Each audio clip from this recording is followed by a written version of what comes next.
আজকের পেছনে যে ব্যাকগ্রাউন্ড, দাউ দাউ করে আগুন জ্বলছে এবং আমাদের এই আগুনে যারা শহীদ হয়েছেন তাদের স্বজনদের বক্তব্যের পরে এখানে বক্তব্য রাখার খুব একটা মানসিক অবস্থা থাকে না। আমার সেটা নেই। আমার নিজেকে মাঝে মাঝে ধিক্কার দিতে ইচ্ছা করে যে আমরা কেমন একটা জাতি, যে জাতি আমরা আমাদের নিজেদের ছেলেদেরকে পুড়িয়ে মারি। কেমন একটা জাতি যে আমাদের রাষ্ট্রের যারা কর্মচারী কর্মকর্তা তারা সন্তানদেরকে হত্যা করে এবং তারপরে পুড়িয়ে হত্যা করে। এখানে একজন মা বক্তব্য রাখছিলেন যে তার ছেলে বেঁচে ছিল, সেই অবস্থায় তাদেরকে পুড়িয়ে মারা হয়েছে। অনেকে অভিযোগ করেছেন, বিশেষ করে একজন মহিলা অভিযোগ করেছেন যে তার স্বামীকে মেরে ফেলার পরে, পুড়িয়ে ফেলার পরে তার কেউ খোঁজ নেয়নি, তিনি জানেন না যে তার স্বামী কোথায় কিভাবে আছে, তাকে কেউ সাহায্য করেনি। তিনি কুমিল্লা থেকে এসেছেন আজকে খবর পেয়ে।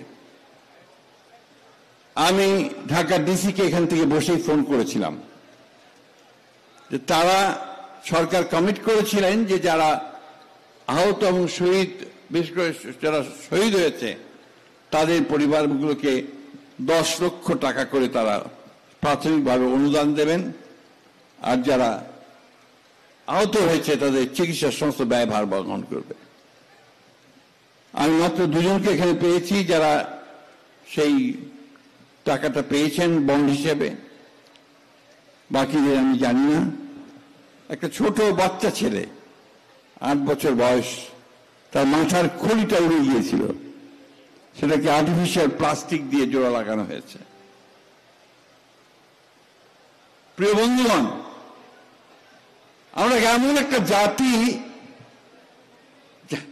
ক্ষমতায় টিকে থাকার জন্য আমাদের নেতা যারা আমাদের নেতৃত্ব করে, যাদেরকে দেশের মানুষ নেতা বলে মনে করে, তারা ক্ষমতায় চিরদিন টিকে থাকার জন্য এইভাবে গুলি করে মানুষকে হত্যা করে, যেটা হাসিনা করেছে বন্ধুগণ। এবং এখন দাবি উঠেছে সব তীব্র স্বরে যে আমরা হাসিনার বিচার চাই, গোটা জাতি হাসিনার বিচার চায়। কিন্তু বন্ধুগণ, আজকে জানেন, সবাই জানেন যে হাসিনা পালিয়ে গেছে ভারতে। ভারত তাকে আশ্রয় দিয়েছে। আপনারা দেখেছেন যে সেখান থেকে সে বিভিন্ন অডিও ভার্সনে, কথায়, ভিডিওতে এখানে আবার বাংলাদেশে নৈরাজ্য সৃষ্টি করার জন্য বিভিন্ন রকম সেই প্রভোকেশন, উত্তেজনা ছড়ানোর চেষ্টা করছে। এবং তারা এর মধ্যে চেষ্টা করেওছে। গোপালগঞ্জে ইতিমধ্যে তারা সেই অবস্থা তৈরি করেছে। বন্ধুগণ, এই কথাগুলি বলছি এই জন্যে যে একটা জাতিকে তার নিজের দেশকে রক্ষা করার জন্য, জাতিকে রক্ষা করার জন্য তাদের নিজেকে প্রত্যেককে সজাগ হয়ে থাকতে হবে। আজকে দীর্ঘ 15 বছর এই হাসিনার ফ্যাসিস্ট সরকার এই দেশের মানুষের উপরে স্টিম রোলার চালিয়েছে। আপনারা যা বিএনপি করেন, বিএনপি হাজার হাজার নেতাকর্মীর বিরুদ্ধে মিথ্যা মামলা হয়েছে, অনেকে কারাগারে গেছেন। আপনাদের এই সাভার থেকে, আসলে থেকে অনেকের সঙ্গে আমার দেখা হয়েছে আমাদের সেই কারাগারের মধ্যে, কেরানীগঞ্জ কারাগারে। এই যে গণতন্ত্রের জন্য আমাদের আন্দোলন, আমাদের অধিকারের জন্য যে আন্দোলন, আমাদের ভোটের অধিকারের জন্য যে আমাদের আন্দোলন, এই আন্দোলন তো আমাদের করার কথা ছিল না।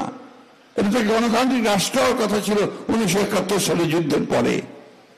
দুর্ভাগ্য আমাদের যে আজকে জোর করে ক্ষমতায় বসে ক্ষমতার সরকারি সংস্থাগুলিকে ব্যবহার করে তারা এইভাবে হত্যাযজ্ঞের মধ্যে দিয়ে ক্ষমতায় টিকেছিল। আল্লাহর কাছে অশেষ শুকরিয়া আদায় করছি যে আল্লাহ তাআলা অশেষ মেহেরবানিতে আমাদের ছাত্রদের আত্মত্যাগে, তাদের শহীদের আত্মদানে, আমাদের জনগণের আত্মদানের মধ্য দিয়ে আমরা সেই ভয়াবহ দানবের হাত থেকে মুক্তি পেয়েছি। কিন্তু এখনো কিন্তু আমরা সেই গণতন্ত্রে ফিরে যেতে পারিনি, যে গণতন্ত্রের মধ্য দিয়ে আমরা আমাদের অধিকারগুলোকে প্রতিষ্ঠিত করতে পারব। আপনারা জানেন অনেক কথা হচ্ছে, আমি বেশি আলোচনা করব না, যেন সে আলোচনা করবেন। আজকে দেশকে আবার সঠিক জায়গায় নিয়ে আসার জন্য আমরা আমাদের নেত্রী দেশনেত্রী বেগম খালেদা জিয়া তিনি 2016 সালে একটা ভিশন 2030 দিয়েছিলেন রাষ্ট্রটাকে পাল্টানোর জন্য। আমরা আমাদের ভারপ্রাপ্ত চেয়ারম্যান তারেক রহমান সাহেব তিনি 2022 সালে 31 দফা কর্মসূচি দিয়েছেন এই রাষ্ট্রটাকে বদলানোর জন্য, কাঠামো বদলানোর জন্য এবং বিচার বিভাগের স্বাধীনতার সহ বিভিন্ন সংস্কারগুলো করার জন্য। আজকে দীর্ঘদিন যাচ্ছে, এটা নিয়ে অনেক বাদানুবাদ পত্র পত্রিকায় বিভিন্ন লেখালেখি হচ্ছে। মূল কথা যেটা সেটা হচ্ছে যে এই হাসিনা এবং তার দোসরদের বিচার কিন্তু এখনো সেই যেটাকে বলি আমরা দৃশ্য সামনে আসা সেই দৃশ্যমান হয়নি। এখনো কিন্তু আমরা দেখি যে অনেক শহীদ পরিবার তারা তাদের সেই যেটা মিনিমাম যেটুকু সহযোগিতা পাওয়া দরকার ছিল সেটা তারা পাননি। এখনো দেখছি যারা পঙ্গু, যারা আহত হয়েছেন তাদের চিকিৎসা চূড়ান্ত হয়নি। আমি এই সরকারকে আহ্বান জানাবো, দয়া করে আপনাদের যে মেশিনারি আছে, এখানে টিএনও আছেন এই এলাকায়, তারা এই খবরগুলো নিয়ে যাতে করে এই অভিযোগগুলো শুনতে না হয়। স্টেজে দাঁড়িয়ে কোনো মা যেন না বলে যে আমি এখন আমার সন্তানকে কিভাবে পালন করব। আমরা আজকে সত্যি হতবাক হয়ে গেছি। এই দৃশ্য দেখা যায় না, খুব কম দেখা যায়। একমাত্র মুসলমানি দ্বিতীয় বিশ্বযুদ্ধের সময় হিটলার চেম্বারে, গ্যাস চেম্বারের মধ্যে পুড়িয়ে মানুষকে হত্যা করেছিল। আর আজকে বোধহয় এই দেখলাম আমরা যে আমাদের দেশে হাসিনা এই ছাত্রদেরকে পুড়িয়ে মেরেছে। আমি বক্তব্য দীর্ঘ করবো না, শুধু এটুকু বলতে চাই, আজকে অনেক অনেক কথা হচ্ছে, রাজনৈতিক বাদানুবাদ হচ্ছে, হবেই, গণতন্ত্র সেটা স্বাভাবিক, কিন্তু এমন কোনো কিছু করবেন না যাতে আবার গণতন্ত্র ব্যাহত হয়। রাজনৈতিক দলগুলোর কাছে আমাদের সেটাই আহ্বান থাকবে।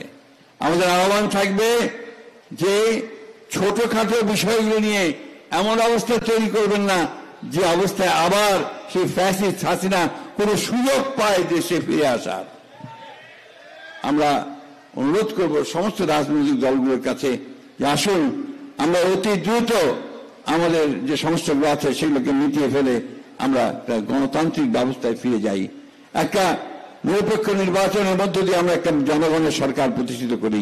জনগণের সরকার প্রতিষ্ঠিত হলে আজকে এই মহিলা যে অভিযোগ করেছেন সে অভিযোগ আমাদেরকে শুনতে হতো না বন্ধুগণ।